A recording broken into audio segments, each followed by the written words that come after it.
Hello, this is book one for July. I'm getting confused. The time is moving so quickly. This is book one for July, Police and the Black Man. I'm reading from an essay. Let's see if I can get some more light. It's kind of dreary, a lot of rain. Um, we're reading from the essay Boys to Men. So let's finish. Really good stuff, heavy stuff. If you have a child or child in your family, nephew, niece, great nephew, great niece, you need to understand his grandchild. Under the guise of reasonable articulable suspicion, police stopped black boys on the vaguest of descriptions. Black boys running, two black males in jeans, one in a gray hoodie, black male in athletic gear, black male with a bicycle.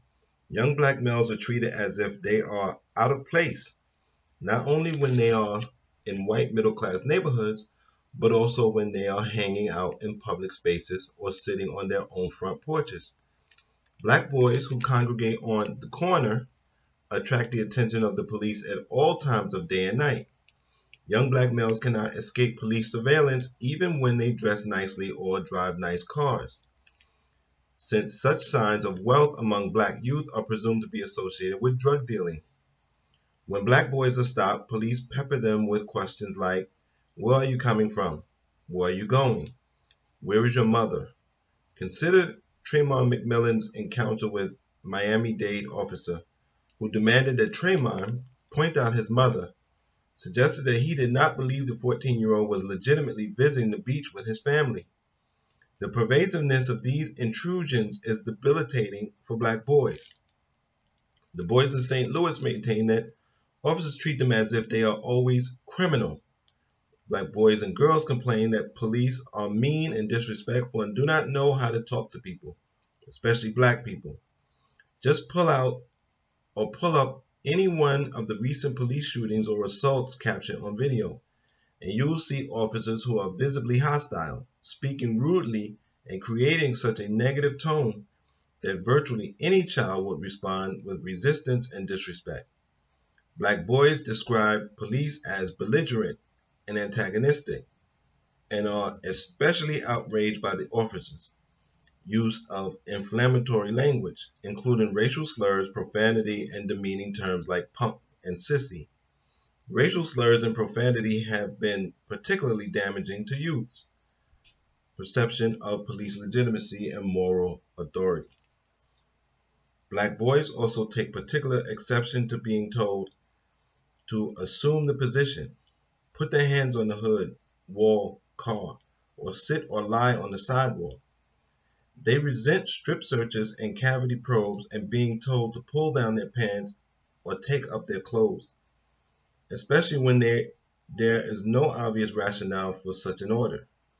Black boys are almost never allowed to question the officer's conduct and are rarely allowed to explain why they are present and engaged in a particular activity. When they are allowed to explain, the police do not believe them. Moreover, despite their admitted involvement in minor and sometimes serious delinquent behavior, the black boys in St. Louis reported that the vast majority of their involuntary police contacts and harassment from police occurred when they weren't doing anything wrong. With frustrations at the officers' apparent inability to distinguish law-abiding residents from those engaged in crime, the boys resented stops that seemed arbitrary and baseless and quickly learned that obeying the law does little to insulate them from police interference and even physical violence. In fact, as the researchers in St. Louis concluded, being innocent could actually increase a young man's chance of being assaulted, as he is more likely to challenge the inappropriateness of the officer's actions. Police involving black boys stops involving black boys are routinely initiated by some physical contact such as grabbing, pushing, shoving, pulling, or tackling the youth to the ground. Once on the ground, black boys like Emilio Mayfield are often held down by multiple officers who sit or lie on them while other officers kick, punch, or mace them.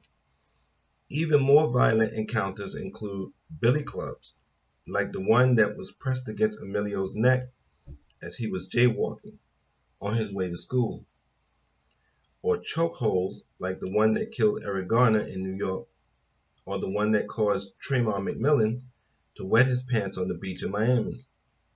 Other aggressive policing strategies include teams of plainclothes officers called jump outs, who drive up fast to street corners, jump out to grab and search young or youth on the streets, and shove their hands in the youth's mouth in search of drugs.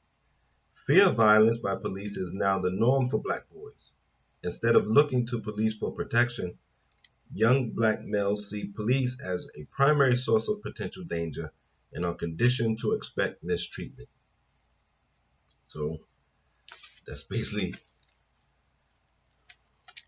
what we get. And I have witnessed that all my life. And I'm an old man and I'm still getting it. As a matter of fact, it has picked up before the George Floyd thing. It had picked up a little bit. So hopefully this will end and we won't just drop off a cliff and just be it be the okay corral. Until next time, thank you for your support. Take care of your mind, take care of your body, and be safe.